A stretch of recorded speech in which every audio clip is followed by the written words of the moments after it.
Good evening, my brothers and sisters in Christ, my mothers, my fathers, and everybody from wherever you are joining us on this Thursday evening, Sheila's Daily Tšatši la Bomme la Morapelo. We welcome you once again on our platform, the Wesley Guild SA Facebook page. And as you know that with our new system, now we are able to connect on YouTube and Instagram and all of those nice other platforms.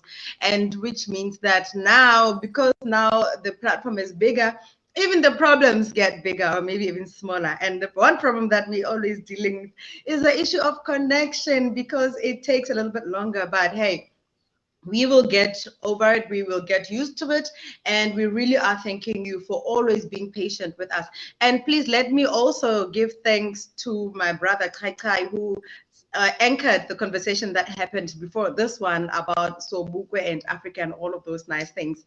I watched a little bit, and I really am proud that our Black brothers and sisters are really into Africa and wanting to take Africa back as it is, as it should be. Actually, we should be proud of who we are as Africans.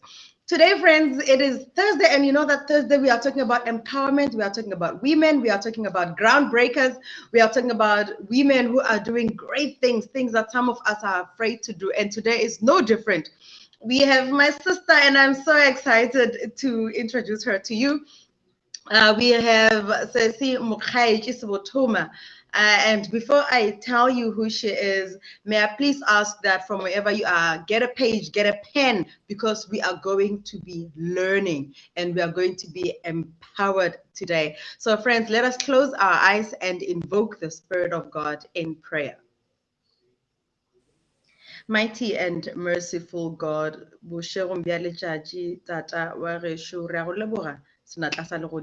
that you journeyed with us today, that you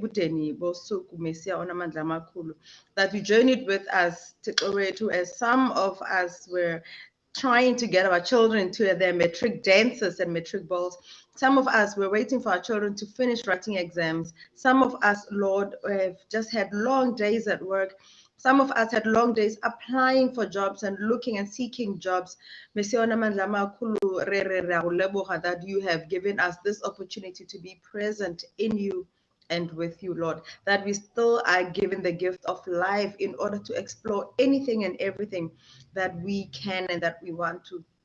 I bring your daughter, Mokgaetsi Sebothoma, to the foot of your throne of grace, that whatever she's going to talk to us about, let it be something that is going to empower us, something that opens and reveals izinto zamazulu, Lord, something that gives us and brings us closer to our purpose, something that will help us to master our visions and our goals. Because with this COVID, Lord, they have been taken a turn for some of us for the worst, but for some of us, Lord, have opened up new possibilities that we did not even know that existed. Heavenly Father, please continue to bless this platform as we journey and navigate and wrestle with this new system, Lord. We will be able to get it at one point or another. And when we do, we know that, Lord, you will open up bigger and better things for this platform as we empower and educate one another. Lord, we pray that you lead and guide us in this conversation. We pray this in the mighty name of our Lord Jesus Christ, now and forevermore. Amen. Amen. So, friends, let me introduce our guest this evening. But before I do so, please remember that our Thursday conversations are in partnership with Assert Media on Air, Women of Africa Arise, and many other wonderful organizations that are there to empower women. But when we empower women, we are not leaving men behind. We're just saying we are getting women to the same power and the same space and place that men have been for yonki and for yonks of years. Now, Mokgaetsi is an attorney and a former executive with over 20 years experience in corporate. She is the founder and CEO of Divinity Global Group. As a career success mastery and transformation coach, Mokgaetsi helps aspiring executives and skilled professionals unlock their hidden potential so they accelerate their growth and skyrocket their income. About all of the things that make my blood tick and that make me excited. Welcome, Sis Mokgaetsi, to the platform. How are you doing? Ke a leboga, Sisi Slaelo. I'm doing very well. So honored to be on this platform. It's truly a privilege to spend this time with you and your listeners. Thank you so much. Let me apologize to you as well that we know these conversations have to start at 6 o'clock. But hey, and I'm so grateful that you were with me as we were wrestling with this system. And yeah, here you are, still as patient and still as gorgeous as ever. So Mokgaetsi, I'm going to give you maybe a few minutes so that you can tell us about who you are and what you do, and then we can enter into Q&A after you have done your submission, if that's okay with you. Okay, great. All So you have, thank you so much for the opportunity, and just to tell you a little bit about me. I have already been introduced. I am Mokgaetsi Sebothoma, and I'm based in Cape Town. For many, many years, I spent time in corporate, working as an in-house lawyer, and I also have some commercial background as well. But about 3 years ago, I determined that, I had gone up the corporate ladder, and I looked around and thought, what else is there for me to do? Because I'm not one who would be satisfied just to sit in a position and not get on to the next thing that's available. But once you hit the corporate ceiling, there tends to be nothing else to do. And so I started searching for my purpose, and I discovered that, I love encouraging people to become the best version of themselves, and actually to tap into their inner gifts. And the idea of becoming a coach and a mentor then came to me. And so I did the necessary to get myself skilled and trained to become a coach. And lo and behold, here we are.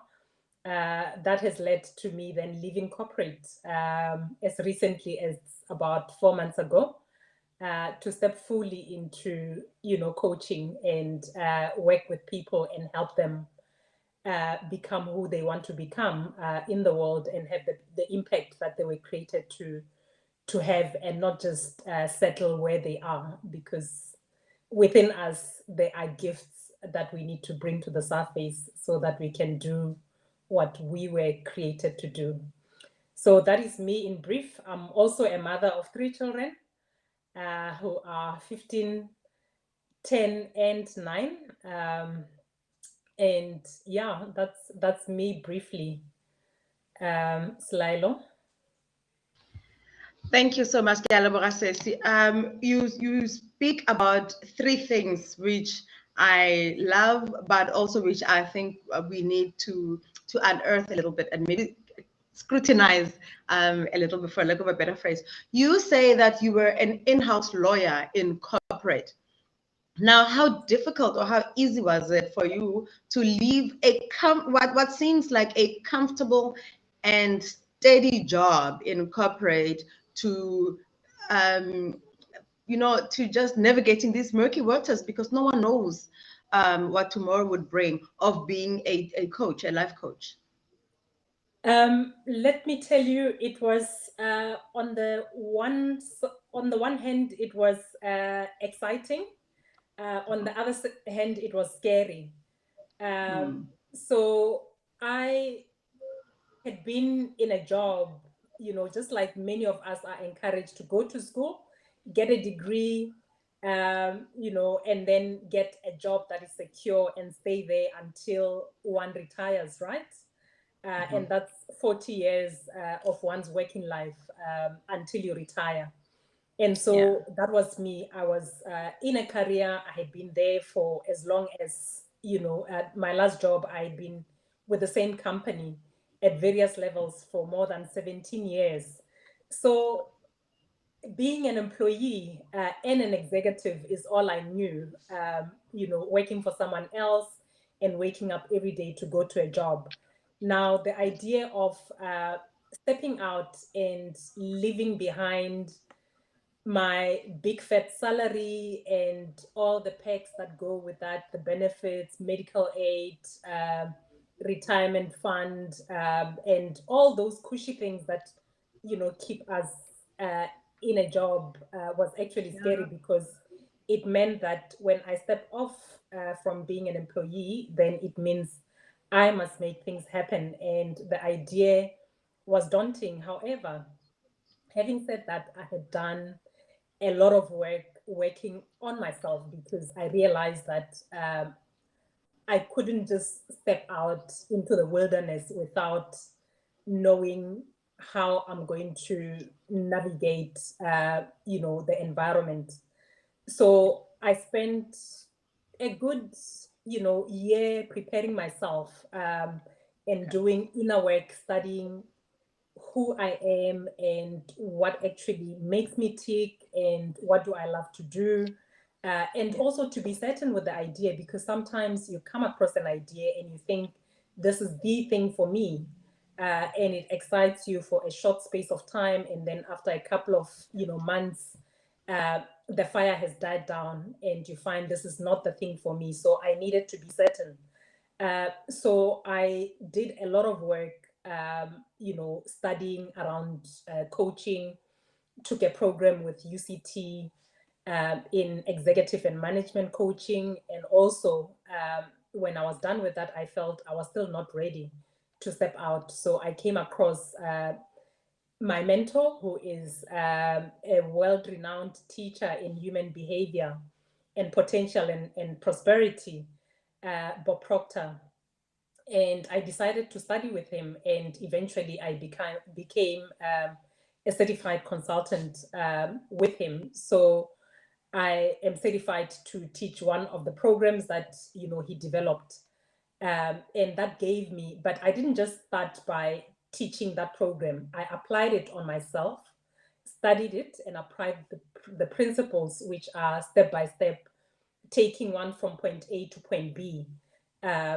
And now I'm able, and that's what helped me to get to where I am right now, and gave me the confidence that I could actually step out. So having done all that work, it wasn't so scary anymore. I could face what we call in my environment the terror barrier, which is that wall that you face whenever you want to do something that you've never done before.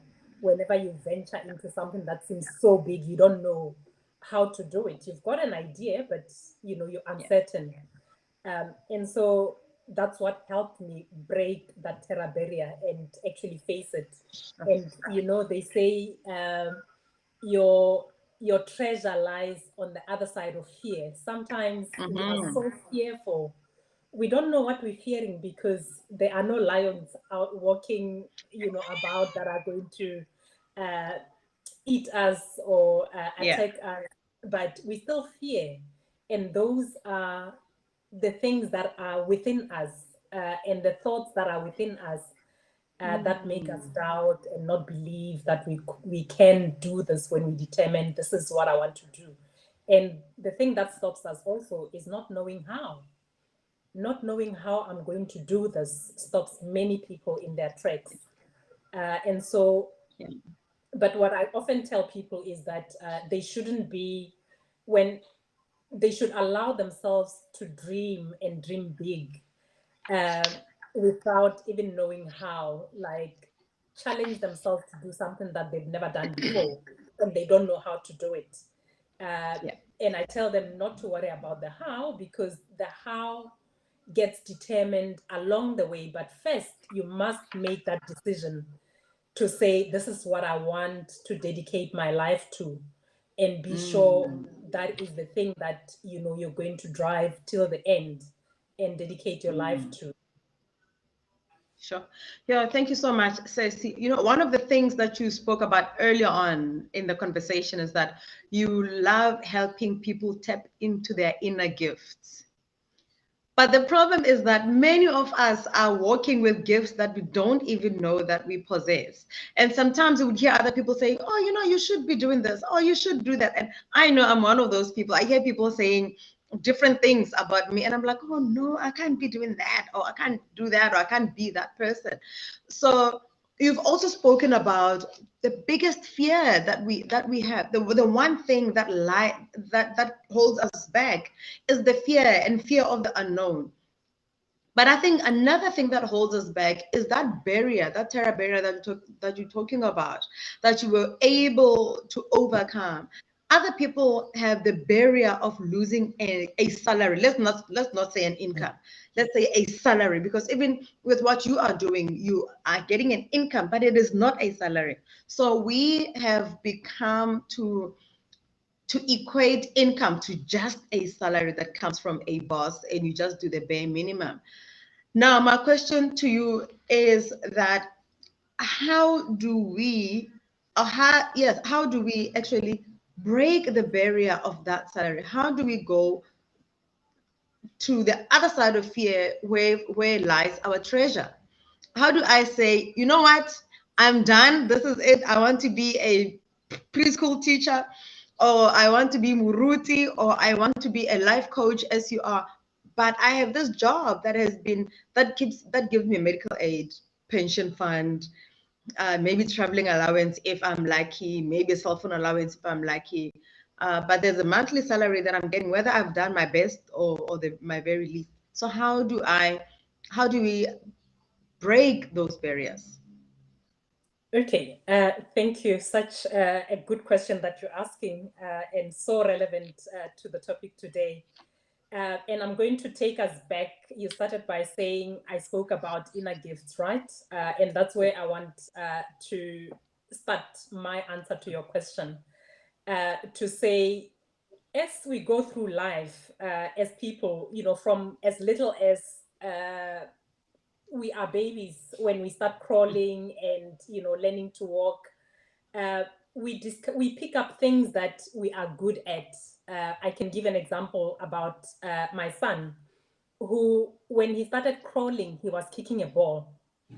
So from that very moment, kicking a ball became the thing that he really, really loves to do. He couldn't walk yet, but crawling, he would be kicking a ball. And so as we go through life, we pick up gifts or things that we are good at, things that we do, and we become really good at doing them without even any effort. For some people, it may be speaking. For others, it may be soccer, as I've just given the example about my son. For someone, it may be they may have a beautiful voice that the minute they open their mouth to sing, you are like, wow, But then we don't realize that there is actually something in that gift that is your purpose. So we discover along the way what our gifts and talents are, and we discover what we are good at. We don't discover it by chance. We discover it because we were meant to discover it, because just like we were meant to discover what our fingers do and how my elbow works, we were meant to discover what we are good at. And when we pay attention to those unique gifts and we listen to the inner voice, then we can build on that. We can nurture those gifts and bring them to the surface. Because for many of us, as I said earlier, we are told just go to school, get good grades, and find a job. And often it doesn't matter what kind of a job. And our parents, grew up with certain careers that were encouraged or that were available because of the Bantu education and the structure of apartheid back then. So they were limited to that. So what then happened is that they were encouraging us as well to follow into their footsteps, or better, when the world opened up, they could say to go and become a lawyer or become a doctor or become something better than a teacher or a nurse, which is what was available to them, right? But then looking at something that you really love to do wasn't something that was encouraged. So if you loved soccer or you loved kicking a ball, they would tell you that, but that is not going to earn you money. So why would you want to pursue that? Or a music career? Why would you want to pursue a music career? It's not going to earn you money. You will die a pauper. And in fact, in our society, we see that happening a lot. And so when you are determined to find your purpose, which is the thing that you really, really love to do, you have to sacrifice something. And now I'm going to answering your question about the giving up your salary, right? You have to realize that, you know, there has to be a give and take. So for you to make room, for you to go to something or to a level of a higher nature, you have to give up something of a lower nature. And a salary can be said to be something of a lower nature, because you're looking to your employer as your only source. Meanwhile, there is the limitless uh, source of supply, that is God.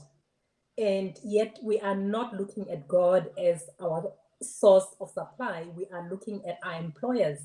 And that sort of gets us tied into bondage, that we are looking at this one source. And if it gets removed, uh, and your boss comes to you and says, you know, we are retrenching, we have to reduce the number of employees for operational reasons, you get stressed because you're thinking, what am I going to do? Yeah. And I'm not saying a salary is not important, but that should not be the thing that determines what you do with your life, because we were created to do something, and that is why we get those gifts and talents and we become good at something. And so those talents are innate, they are within you, and they are there for you to do God's work. God created the universe and the world and the earth, and then created man, and he gave man dominion over everything and said, I'm giving you all the power to do as you wish. And part of what he wants us to do is to co-create with him. He gave us a marvelous mind, and that is the I mean, human beings are the only beings that can think, and we are his highest form of creation, and he wants us to create. And we use our marvelous mind and the mental toolkit that he gave us to create. But we don't get to create when we're sitting in jobs because we want to earn salaries. So we're shortchanging God and the gift that he gave us. And I mean, it makes me think of the parable of the talents, that you know very well, and what actually happened in that story. And the sad thing is that if we don't get to explore and discover our purpose, then we will die not having blessed the world in the way that God has intended for us to bless the world. And so when people think about following their passion or purpose, I would encourage them not to worry about where the money is going to come from. The money is there. And the minute you do something that you love and you get good at it, the world will find a reason to reward you. Sure. Thank you so much. My mind is abuzz now because you're talking my language with all of these things. Because I'm one of those people who were so afraid to leave corporate, and I've been out of corporate for 11 years now. Wow. Uh, That's and I incredible. still have not. I don't think that I have unlocked my gifts and my purpose yet. I think I'm on the path to doing it. And I really Mhm. think I'm lazy. I'm one of those people who are lazy to do the ultimate work. I do the work, but I feel like there's the ultimate work that you need to do. And I think I'm lazy in doing that. So one of the things that you say is that in order for us to unlock our inner gift, we need to listen to the inner voice. But how isn't that true though? That your inner voice is always telling you, is always guiding you and directing you to a certain direction, but you get so stuck in, as you say, like in the salary. You are so consumed by your boss who gives you a salary, whereas you Yes. need to be consumed by God who gives you everything, not just some of the things, but everything. And we also speak about the multiple streams and sources of income. You know, there is a verse in the Bible somewhere that says, that speaks about the multiple streams where the river flows in multiple ways. And isn't that actually what energy is like? It flows like a river, and the river never only goes one way, it goes to multiple directions. So now let us just say I am in a job. Mokgaetsi, I'm in a job. I feel that something is happening. I know that my purpose is somewhere else. How do I start doing the work in order to start leaving? Because you said with you spent a whole year working on yourself, preparing the self. Yes. Take us through how do I now prepare myself? Okay, well, you started by saying there is an inner voice, which is this inbuilt system that is within you that will give you guidance. However, and that's part of your mental toolkit. We call it the intuition, which is, uh, actually God's way of talking to us, because we talk to Him through prayer, but He talks to us through this inner guiding system that He is inbuilt within us. And that is why we should never worry about where we're going, because once you identify your purpose, then it's going to, you fall in love with it. You become sort of obsessed with it, in a good way, though, that it starts driving you, it brings out your ambition, and so you start going in a certain direction without even trying, because every morning you're looking forward to jumping out of the bed and just getting on with whatever you've decided. So Yeah. when it comes to how do I prepare myself, for whatever my purpose is, and start working on it, you have to think about your vision. What do you see for your life? And build a picture of what you see. So, for example, you may determine, um, I want to start a business, and you identify the area in which you want to start a business. You have to then plot what would it take, to get from here where I am right now to get to where I want to be. So, say for example, it's like going on a journey. I am based in Cape Town, and we are both from, Gauteng somewhere. We Yes. determine we want to take a journey. Our destination is Joburg. We have to plot how we're going to get there, because when we get into a car, unless we have plotted, unless we have, so the destination is our definite purpose, right? That's where we want to end up. But there's the way to get there. If I don't know how I'm going to go from Cape Town to Gauteng, then I'll just sit in my car and never leave. So you have to determine the things that you need to do along the way, and then see what you can sacrifice while you are still in that job. It could be that you sacrifice time. You give up a hobby that you used to love doing and take 2 hours that you used to spend maybe playing golf or sitting with your girlfriends or whatever it may be, to allocate that time to you preparing yourself. So, say for example, the journey requires that you study something like I did when I enrolled with UCT. It required that I take block time in the morning before the kids get up. I spend 2 hours just doing my studies, and writing my submissions and my assignments, and doing whatever is required, and attending classes whenever there were classes that I had to attend.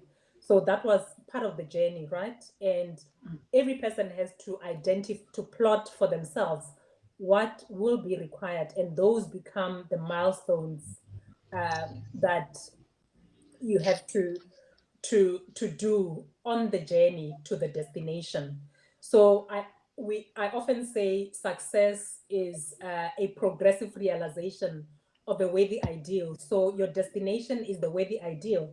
It's your purpose. It's the thing that you determine you're going to dedicate your life to.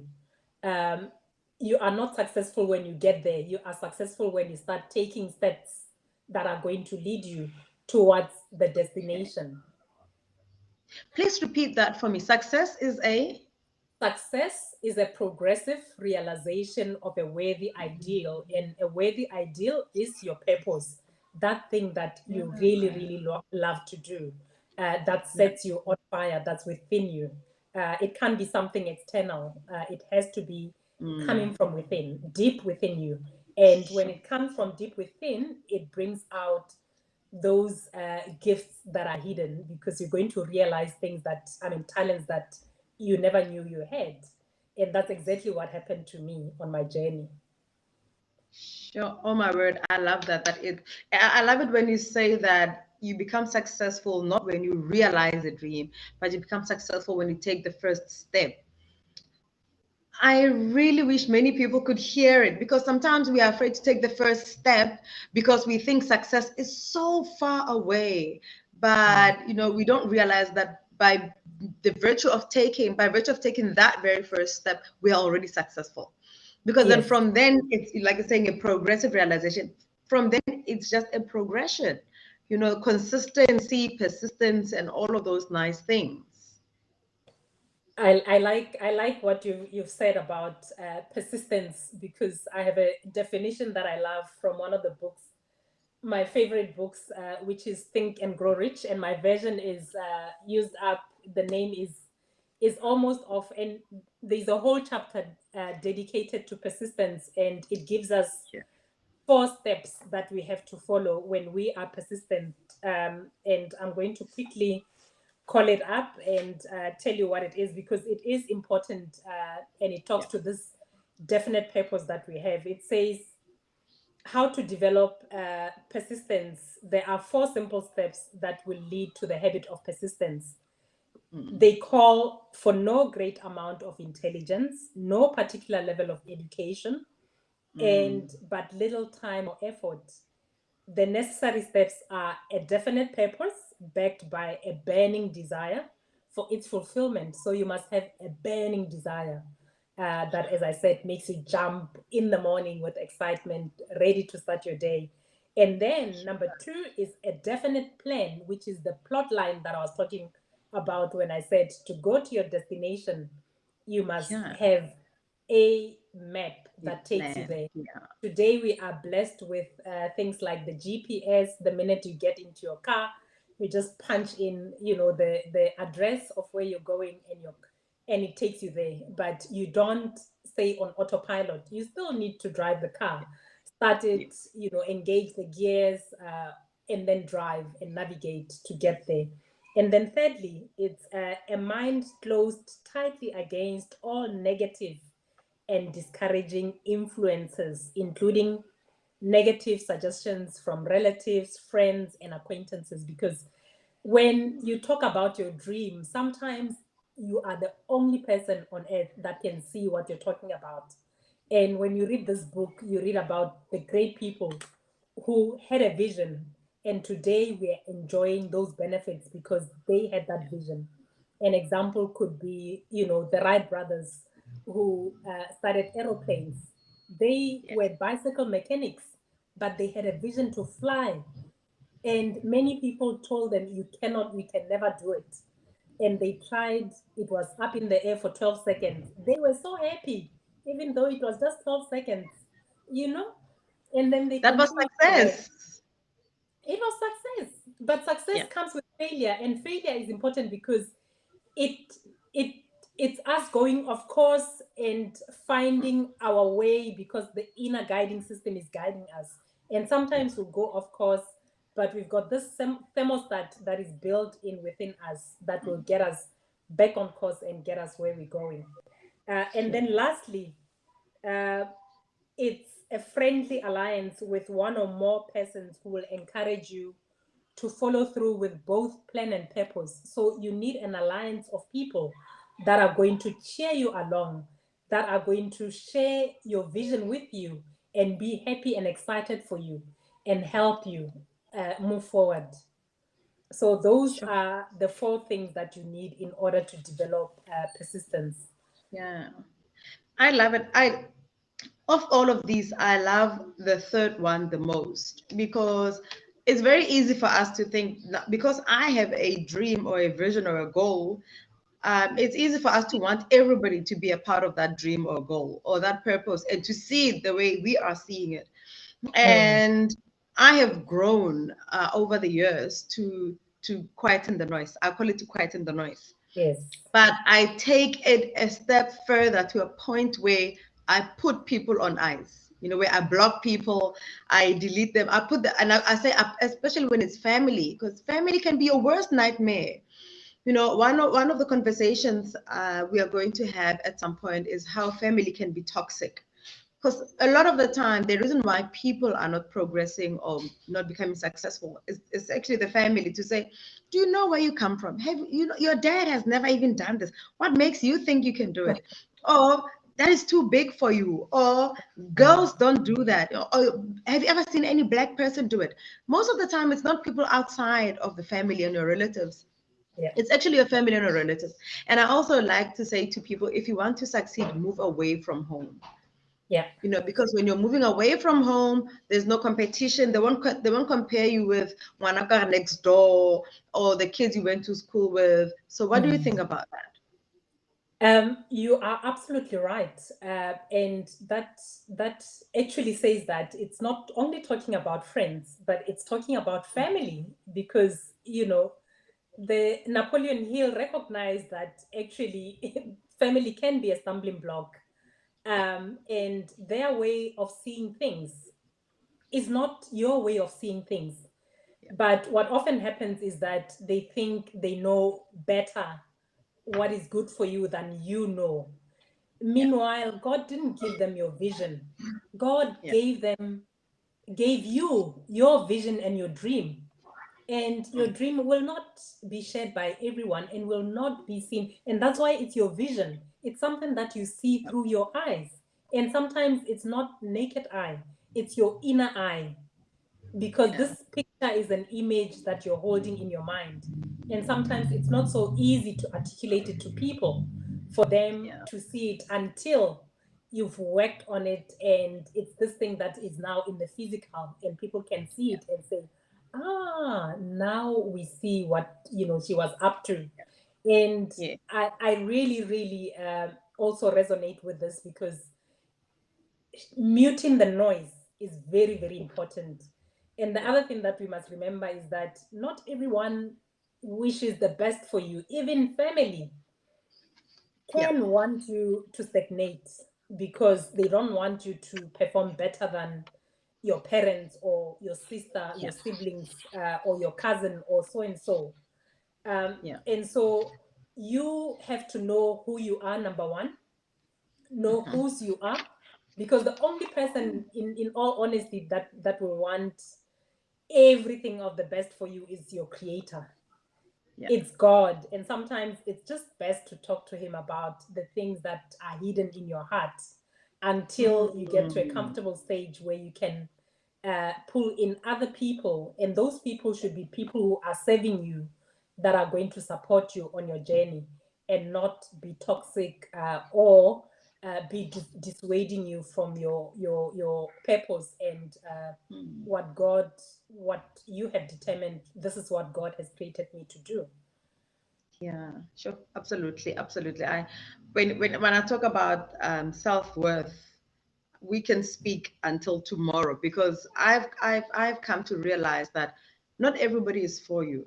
And I sometimes say you are not money, not everybody would love you.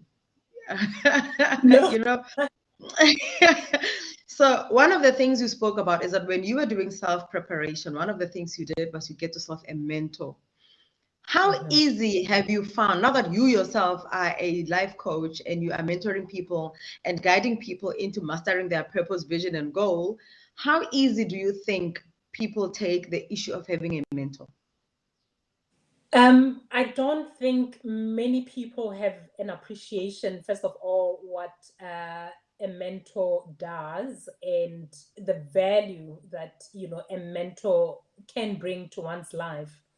I think I talk a lot about programming because that's how society has conditioned us to do things in a certain way, and we are taught once you've been through school, then that's it, go get a job. Even when you haven't been to school, go get a job. we're not encouraged to do anything else than get a job.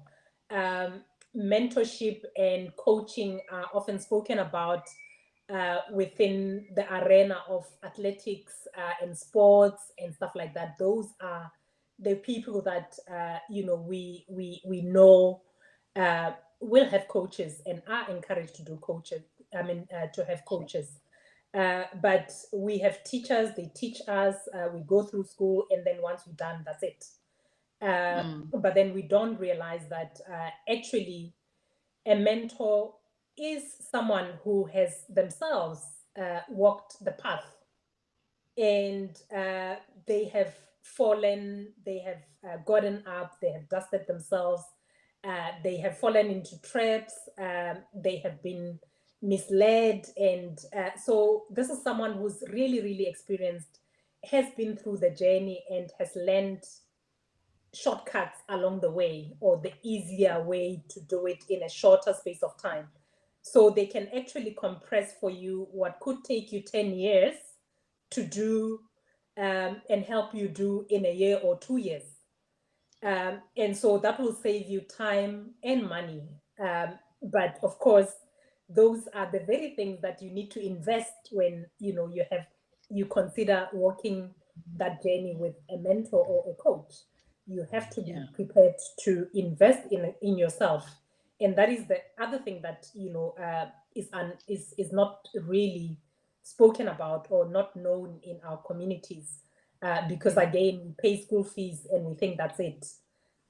When we start earning, it's all about spending. The only training that we hear about is within the job space, to upskill yourself in your job competencies. And you can't take something that you're passionate about, or that's related to your purpose, and go talk to your employer and ask them to pay for it. They won't be prepared to do that. So people need to be prepared to take money out of their own pockets and put that as skin in the game for themselves. Because once you commit, or you make a decision, then you have to commit. And your way of showing commitment is by investing time and money. And those are the sacrifices that we have to make in order to grow, and have someone help us bring our gifts and our true potential to the surface. Sure. Thank you so much. I totally agree with you on that one. And I think maybe to add to what you are saying, sometimes we don't realize that when we are born with mentors. So our parents become the first mentors that we have, and they rear us into preschool. And then when they lead us and guide us into preschool, that's where another set of mentors come in. That's your preschool teacher, Gugu Dlamini Mhlomong, who owns a creche, and then you happen to be part of that creche. And from that mentor, you go to another set of mentors when you go into school, which are your teachers. And at some point, it becomes different teachers. And then through tertiary is the same thing. At work is the same thing. Now, why would one not want to invest in a mentor for something that they have a inner fire for? I don't understand. Well, you speak about all these people that we find us, like, we are born into a family, and as you rightfully say, your parents and those around you become your first mentors, and those come for free, right? And then when you have to go to school, not for them, it's free for us, but not for them.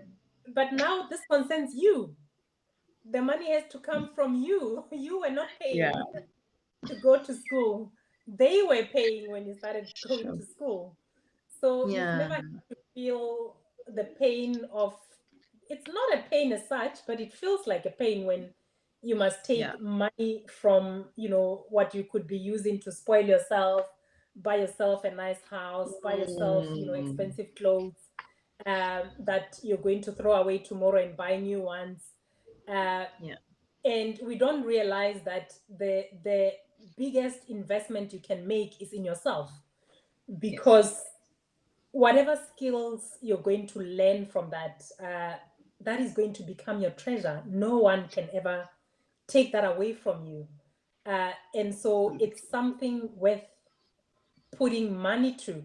And again, I like it because you started by saying you think about our worth. We don't think we are worthy, especially when it comes to investment. And that can be a big thing. We doubt ourselves. When we go into shops, we look at price tags first. The question is not, do I really want this? The question is, how much does it cost? And only when it meets your budget, you will say, I will take it. But what I want to teach people is to go after what they really, really want. Because even with your purpose, sometimes it comes with a big price tag that starts with you having to give up your salary. But first, you have to put in money for you to ready yourself to that point where you can say, okay, now I can let go and focus on this and give it, all the energy to make it work, right? And so so that's what I would say, that people are not used to investing, and once your parents have paid, your employer starts paying for your training. And this is a strange concept of mentoring. It's not something that, as I said, we are used to. Yeah, sure. Thank you so much. Now here is someone that's listening to you now and says, okay, I need Mokgaetsi in my life. How do they start? How do they get a hold of you? What is it that they need to do? So what are your expectations as a life coach from me, as someone who says, I have this vision, it is huge, it's humongous, it's bigger than I am, I recognize it, but now I have this job, per annum, I'm like on 1 million, and I'm driving this nice car, and how do I let go of this? And how do I get someone like Mokgaetsi to mentor me through recognizing and achieving my goal and my vision? Actually, it just starts with someone reaching out to have a conversation. So I offer people free strategy calls with me, for 40 minutes or so, to get an understanding of what it is that they really, really want, and start getting them to think about what they want to do with the rest of their lives. So sometimes people are not clear about what they would like to do. So that's a conversation that we could have, because having a conversation with me will help you get clarity about where you are and where you could potentially go, if you're not sure. But if you are sure about where you want to go, then I still want to understand, what your dreams are, because sometimes we think about doing the thing that we think we can do, or wanting to do the thing that we've done before, but there's no growth in such a goal, right? And so my job as a coach is to stretch people, for them to fantasize and to dream about big goals, big things that they've never done before, knowing very well that, I'm equipped to hold their hand to get them to where they want to go from where they are. So it takes engaging in a conversation, and I'm extending this to anyone who is watching, anyone who is listening. I am accessible. It's no obligation. It's free, even if it's just to get clarity on your thoughts. That would be good enough. But I don't want anyone to walk away from this conversation feeling I do have that inner desire, but actually I don't want to reach out. Don't do that. Reach out and talk to me, and I will help you. Even if you don't end up walking the journey with me, there are many other people that are able to, guide you. And if I can also direct you in a different direction, if I can't help you, then I'll do that. And so I don't know whether you want, on social media, on Instagram, on Facebook, on LinkedIn, so people can connect with me. And I also have a free Facebook group that is called Leadership and Success Mastery on Facebook. It is free. You are welcome to join. I do share relevant resources and information, and I'll be doing training in that Facebook group, as we go along. So everyone is, free to join and get free resources if maybe you cannot afford at this stage to walk the path, but it will start uh, triggering thoughts in your mind and giving you ideas of which direction to move in, than just sitting and doing nothing. Sitting and doing nothing is not an option, because God is waiting for you to shine your light. And for you to do that, you have to get out of, from under the table, for your light to shine in the world. Yes, sure, absolutely. And I must say, let me just say that I am a member of your group on Facebook, and I watch and I pay attention and I take notes, in my little quiet corner. And it is so amazing how simple you make it look. I watch you and I'm thinking, oh, does this lady know how difficult it is? And the other day you had a conversation and you said you have a class at 6 o'clock in the morning. I'm not a morning person. And when I heard you say that, I thought, see, so she's up, out and about, and she's talking to people. She's speaking sense at 6 o'clock. So I guess that comes with consistency and persistence that you were talking about earlier. Yes, let me tell you, we are creatures of habit, right? Yeah, And so we are programmed and conditioned to do things in a certain way. And so along the way, we adopt a multitude of ideas that then get fixed in our subconscious mind, and we tell yeah. ourselves what I will call lies, such as I'm not a morning person. And I used to be that person. I used to think I'm not a morning person, and that was the biggest lie, because Yeah, now I up so early. But that doesn't come easily. I'm not going to lie. yeah, When you have a purpose and it requires your attention, you are going to do what it takes to make it happen. So yeah, 5 o'clock in the morning, I'm sitting here with my clients. We are reading all the books that surround me here. You see books behind me. There are books all over on my desk. We study those books. At 6 o'clock, I am on another call with my peers, who are fellow consultants as well.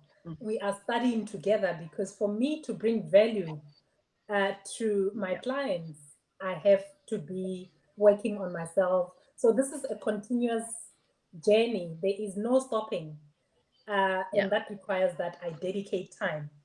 And so by the time the world wakes up, I've achieved so much, that I can, if I decide midday, I said I wanted freedom of time.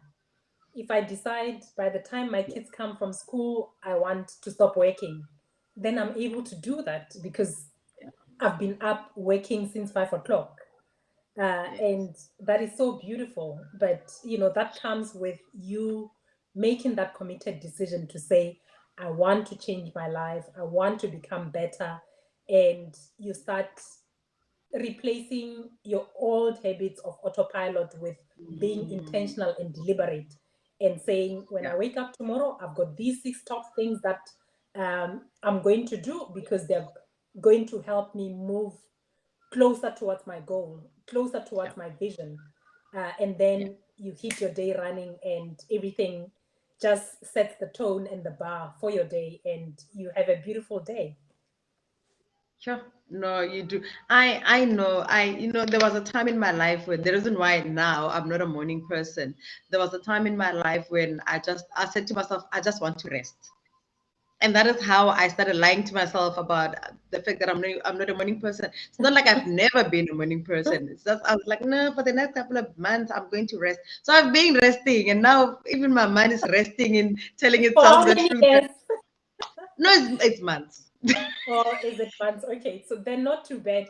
And I've got a funny backstory to this resting thing, because when I was in corporate, I used to work long hours and I would travel. And so when the weekend came, I would be so depleted and exhausted. And I'm Yeah, sure it's many people who are listening yeah, right now, they're experiencing that. So when the weekend came, I just wanted to rest and I would sleep in, right? Yeah. And whenever I was around during the week, I would just get up in time to get ready for work, just in time to get the kids ready for school. And Yeah. then on my way, drop them off, and then my day starts. And then when my kids started playing soccer, then there were matches on Saturday. Oh, did it spoil my Saturdays? I was the grumpiest person there ever was on earth. I would wake up, but I would be so, grumpy. Get Yeah. to the grounds, to the field, just stand there, and I wouldn't cheer and I wouldn't talk to anyone. I was the most Mm. miserable person on Yeah. earth. But then I Sure. had to make peace with that responsibility, Yeah. So I melted as time went, and I let go of the sleeping in the morning because that was the small sacrifice I had to do. Lo and Yeah. behold, now when I started this work, Kanti, I'm going to have to wake up even earlier during Oh, weekdays out of choice because I've chosen yeah. to do it this way. And that's when I can Yeah. connect with my clients in the morning before they dash off to Sure. work and start their busy days. Yes, yeah. No, I really, really believe that because we are creatures of habit, we have to create the habit and become intentional about it, and we become deliberate about it. Now, before we close, I want you shared a, it's not a booklet, you shared a document that Yes, which is entitled Purpose, Vision, and Goals by Bob Proctor. I yes. don't want you to give everything away because I want people to ask for the document so that you can spark a conversation. Because if someone says I need the document, then that's how I believe is going to spark the conversation. Please tell us about this particular document. This document was actually, as you say, written by Bob Proctor, who is my mentor, and I've learned so much. He's been studying this material for the past 60 years. That's what he's dedicated his life to. So he Yeah. comes with wealth of information, and he himself was mentored by some of the world's, greatest mentors like Elle Nightingale, and Elle was mentored by Napoleon Hill, who is the author of Think and Grow Rich that I just read from earlier. Yes. And Napoleon Hill was mentored by one of the richest men in America who ever lived, Andrew Carnegie. And so that is the lineage where Bob comes from. And he's Mm, packaged and directed this information intelligently so that he can save all of us time and help us get to where we want to get to much quicker. And that's, what then I get to do with the people that I work with. So this document covers most of the things that we've spoken about, mm, your purpose and how you can discover your purpose. And it starts from discovering the things that you are good at. And then uh, as you do what you are good at, then your talents come to the surface. And as your talent comes to the surface, then you discover that, oh, actually, I love doing this thing. And yeah. you dedicate your life to doing it. And that's how you Mm, discover your purpose. And your purpose is the thing that you love to do. And then in the document, he also talks about once you have discovered your purpose, then your purpose will lead you to your vision. Um, because then when you know what you love to do, then you will say, this is where I want to go with this thing. And then, as I said, then you plot the way of getting there. So it's you mm, seeing you seeing the destination. And sometimes, as I said, you don't know how, but don't let the how stop you, because God will reveal the how as you go along. And they normally say the universe conspires and brings you the resources, the people, the conditions, and the circumstances, to make your dream a reality. And then once you've got your vision and you've plotted it, you don't focus on the destination. No, mm, you focus on what's the next town or the next city that I have to get yeah. to before I get to Johannesburg. And then you focus on that as the next milestone. And after that, and you know that when I get there, I'm going to, you know, refuel my car and maybe grab a coffee. And then there's the next, maybe it's Beaufort West. And then after Beaufort West, there's something else. And you just keep going until you get there. And suddenly you've arrived. But also, when you're going on this journey, don't forget to, stop and smell the roses and appreciate nature and this and that, because we're meant to have fun along the way. It's not meant to be stressful. And I know earlier you saying that I make things sound easy, and it's because they are they may not be easy, but they are simple. And the more you do it, you start doing it with ease, and it becomes effortless, because also it's something that you love. When you are in love with someone, it's not an effort. Everything comes easy. And the same when you are in love with your purpose, with your idea, then you resonate and it becomes easy to do it. And then the last thing that is covered in there is goals, which is what I've just spoken to right now, to say people mustn't think about things that they've done before, because there's no challenge in that, there's no growth in that.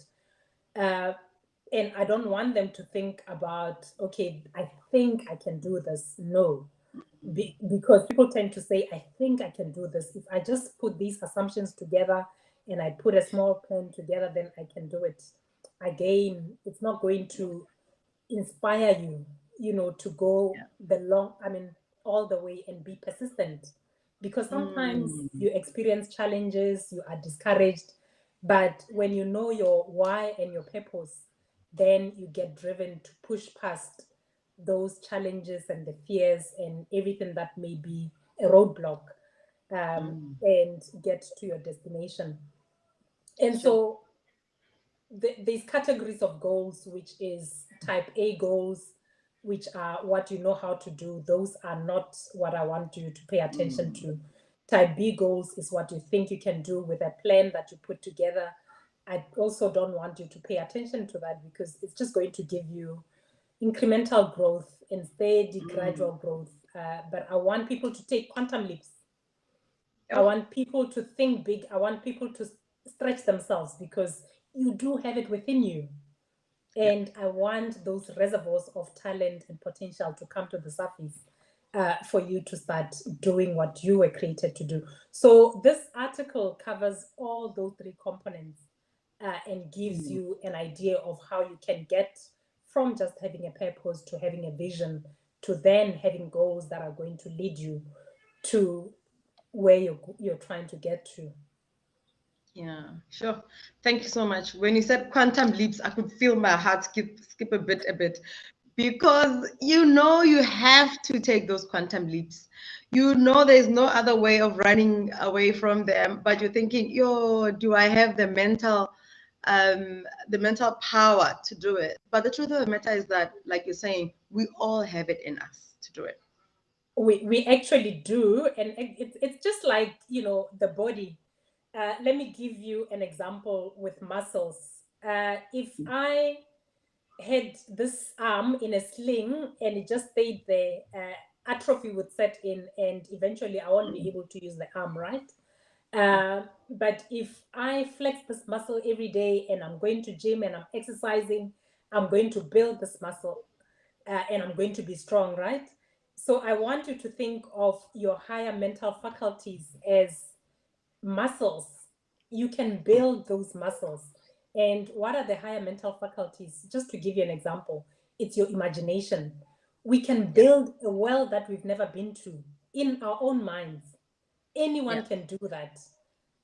Yes, we see the reality, but if it's not what we want, we've got an option to change it. And we first must build it in your mind, because Van Gogh said, I dream my painting, and then I paint my dream. And he held that image in his mind first before it became a canvas, that we could all see. And that's what all of us have to do. And so that's what I would say to that. Sure. Thank you so much. And I love it. I really love it when you say imagination. You reminded me of a radio. When I was growing up, I was raised by my great grandmother, and we listened to the radio a lot. And I know that whenever it was story time, then she would say, "You must close your eyes and be in the story." And when you close your eyes, you literally can see yourself in the story that somebody else is telling you. You have no idea where the person is sitting. And when they tell about, oh, this person opens the door, in your mind, you can literally see this door and you can see the house with the furniture, but you're just listening to the radio. So Yes. the wonderful, wonderful power of imagination. It's so powerful, so, so powerful. And that's just but one. There are, five more, that go with that one that we don't know about. The one that Yeah. most people know about is memory, because at school we are taught Yes. to read and to remember things and to memorize them and to repeat them in exams and tests, right? But then Mm. with your imagination, you can actually create, as I said earlier. We are here to create. We are here to do God's work. And people think they're not creative, but with your imagination, you can create. You don't need to be someone who's an artist or a writer or to know that you're creative or a Mm. singer. No, we all have Yeah. creative powers, and we create with the powers of the mind. And that's where Mm. everything that ever was started in the mind. Someone Yeah. thought about it, and we all get ideas every day. They come Yeah. and go. Yeah. You get a nudge to do something and you let it go. You don't do anything and it disappears Mm. in air. And that's what happens. Sure, absolutely.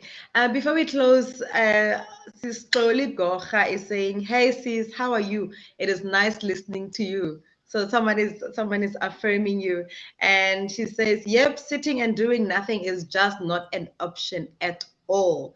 And Curb Lucky is saying, "Wonderful." So all of these people affirming you and whatever you have been telling us today. Cecily Mokgaetsi, I don't want you to leave without people knowing where to contact you.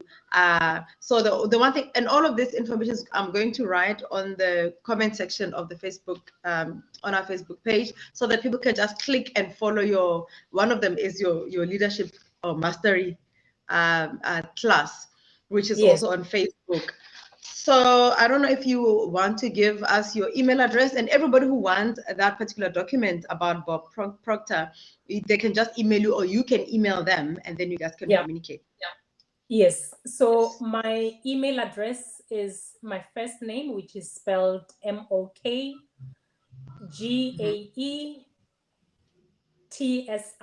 spelled Sebothoma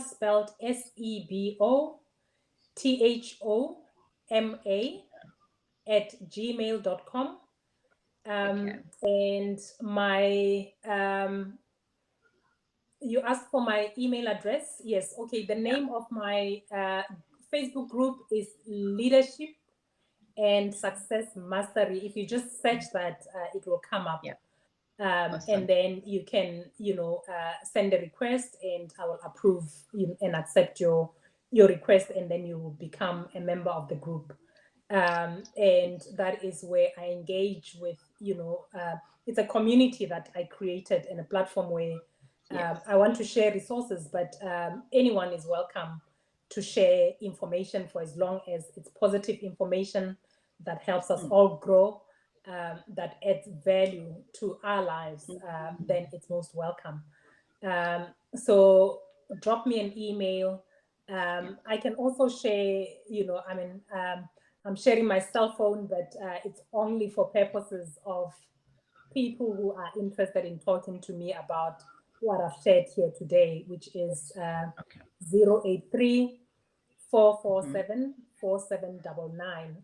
So if you drop me a WhatsApp, then we can connect in that way. Otherwise, if you find me on Facebook, send Mm. me a messenger email, and then I will come back to you in direct mail.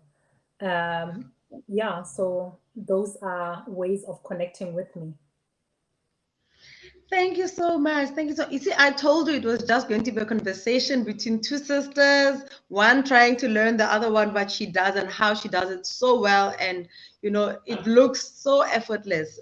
What you do, I really, really love the strength that you had to leave your job, and I think from that, what I'm taking and what I would like for everybody else to take, people generally think and they feel like no, I want to be an entrepreneur, or I want to be this. And then the following day they get to the office and then they resign and then they go. And then things don't work out. But they forget that they did not first prepare themselves, whether mentally, spiritually, even physically, you're not ready because your habit, you're used to waking up in the morning, going to a job. Now you don't have that. And you do not prepare yourself for this life. What do you want to say about that? Actually, that is really not encouraged. In life, we have to take risks, but it has to be calculated risks. And yes, God will carry us through when we take leaps of faith because we are putting our trust in Him. But He's given us the marvelous mind that we have to think and prepare ourselves for whatever we may decide to do. So I would really suggest that people take their time planning and thinking about what they really, really want to do. And it doesn't only take taking action, you have to prepare yourself mentally because there can be a psychological effect to losing an income and it can actually cripple you. And we don't want that. We want to avoid that. So when you are planning to go on that journey, it's not only readying yourself by way of skills, but it's you setting aside money and having that kitty that will look after you when you decide to leave your job and start being on your own, because it does take a while once you are on your own to build yourself up to a point where money will start flowing in. It doesn't flow in from day one. Even I mean, it can, if you're selling maybe products people can buy from you, but then it doesn't always work out that way. So people need to plan properly, get advice where they can, and talk to someone who will help them think through what they're thinking about, because also sometimes thinking about things with the same thoughts that you've always thought about things doesn't take you further, because now you're thinking about doing things that are here, your thoughts are here. There's no alignment. There has to be alignment between what you want and your thoughts for you to start, for you to be able to succeed in the thing that you're thinking about. Thank you so much. And I really hope that everyone that has connected today has heard you. You can't make rash decisions. There's planning, and then there's plotting, and then there's navigation, because it can really be some murky waters that you have to navigate, and it's difficult. One of these days we're going to talk to a lady who also, like you, took time to prepare and even did financial studies because she wanted to learn about finances and investment, leaving her comfortable job in order to do that. So it really requires one to take calculated risks and put money aside, because sometimes we quit our jobs and then you have R1 million in the bank and then you want to buy a 500,000 rand car.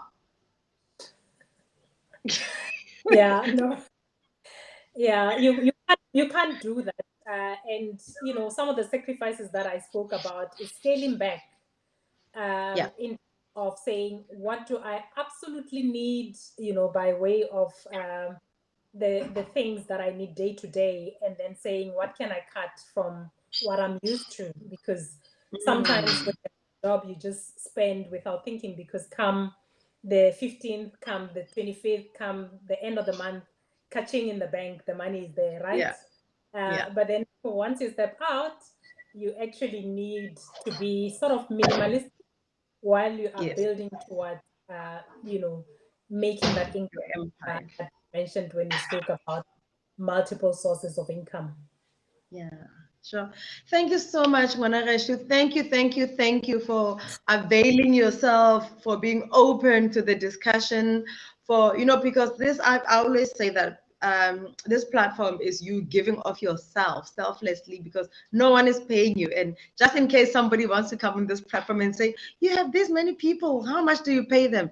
We did not pay you to be on the platform, but it is my dream and my prayer that because of this platform, you know, this very moment, many people realize and appreciate what you do, and they contact you in order for you to guide them and journey with them in their own journeys, in mastering their purpose, vision, and goals.